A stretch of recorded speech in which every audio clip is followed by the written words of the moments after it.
The rain poured relentlessly over the dark, deserted alley, drumming on the cracked pavement like an endless heartbeat. James tightened his grip on his daughter Lily's small hand as they hurried home from the late-night bus. Lily, only 7, clutched her pink umbrella, which was far too small to shield them both. They were soaked to the bone, but James didn't mind. Raising Lily alone had taught him to find warmth in the simplest moments. But that night, everything changed when they heard a faint cry for help. James stopped in his tracks. The alley was dimly lit by a flickering street lamp, but he could just make out a shape lying against the wall. His instincts screamed danger, but Lily tugged on his arm. "Daddy, someone's there," she whispered. James cautiously stepped forward, heart pounding. When he got closer, his breath caught in his throat. A woman in a torn business suit lay crumpled on the wet ground, her face pale, blood mixing with the rain around her. Her lips trembled as she tried to speak. "Daddy, is she going to die?" Lily asked softly, her wide eyes reflecting fear and innocence. James knelt beside the woman, checking for a pulse. It was weak but there.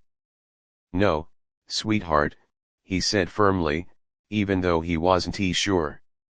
"She's going to be okay. We'll help her." He quickly shrugged off his worn jacket and wrapped it around the woman, trying to keep her warm. Years of working as a mechanic had taught him first aid, but this was different. She needed a hospital. Fast. Without a second thought, James lifted the woman into his arms. She was surprisingly light, but her body was limp. "Lily, stay close," he ordered as they rushed toward the main road. He hailed a passing taxi and explained the situation to the startled driver. Lily climbed in, clutching her father's arm nervously. As the car sped through the rain-soaked streets, James kept glancing at the woman's face. She looked familiar, but he couldn't place her. They reached the hospital, and doctors rushed her into the emergency room. James stood outside, dripping wet, holding Lily's hand. She leaned her head against his arm, tired and scared. He rubbed her back gently, trying to calm her. Hours passed before a doctor finally emerged. "She's stable," he said. "Who brought her in?" James stepped forward. "I did," he replied. The doctor nodded. "Good thing you did. She lost a lot of blood, but she'll recover. You might have saved her life." The next morning, James and Lily returned to the hospital to check on her. She was awake now, sitting up weakly in her bed. Her name, they learned, was Victoria Hale, the CEO of a massive real estate company. She was known across the city as one of the most powerful businesswomen in the country. James was shocked.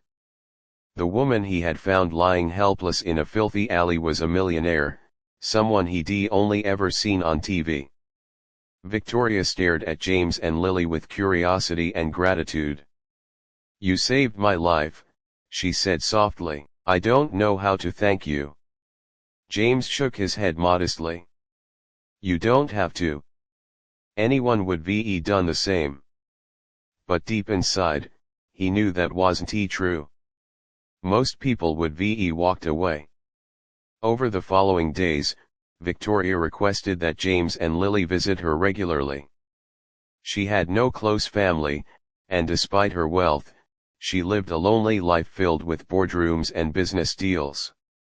Lily's innocence and warmth melted Victoria's cold exterior. She found herself smiling genuinely for the first time in years. She even started reading Lily bedtime stories during her recovery, something that surprised James deeply. But their growing bond wasn't without challenges. James came from a humble background. He worked long hours at a local garage to make ends meet. Victoria's world was one of luxury, wealth, and power. As they got to know each other, the differences between their lives became painfully clear. Paparazzi began to follow Victoria once the news of her mysterious rescue leaked, and soon James found cameras flashing outside his workplace. He hated the attention. Victoria, too, faced pressure from her company's board. They wanted her to return to work quickly and maintain her tough image. When they discovered her connection to James, a single-father mechanic, they dismissed it as a temporary distraction. Some even warned her that her reputation could suffer if she was seen with someone beneath her status. These words cut deep, not because she believed them, but because she had once lived by those shallow standards herself. One evening, Victoria visited James and Lily at their small apartment. It was a modest space, filled with warmth and laughter. Lily had drawn a picture of the three of them holding hands and taped it to the fridge. Victoria stared at it silently, feeling something stir in her heart. She realized that the life she had built for herself was powerful but painfully empty. James noticed her thoughtful expression and said gently, "In here, it's not about status. It's about love." However, things took a dark turn when Victoria's attacker, a disgruntled former employee, was caught. He confessed that he had targeted her because she had fired him for fraud. The night he attacked her, he had followed her car and waited for her to be alone. Victoria was shaken, and James became fiercely protective. Lily, sensing the tension, asked one night, "Daddy, will that bad man come here too?" James hugged her tightly. "Not on my watch," he whispered. Victoria, now out of the hospital, made a bold decision. She offered James a job as her personal security advisor, not out of pity but because she trusted him more than anyone else.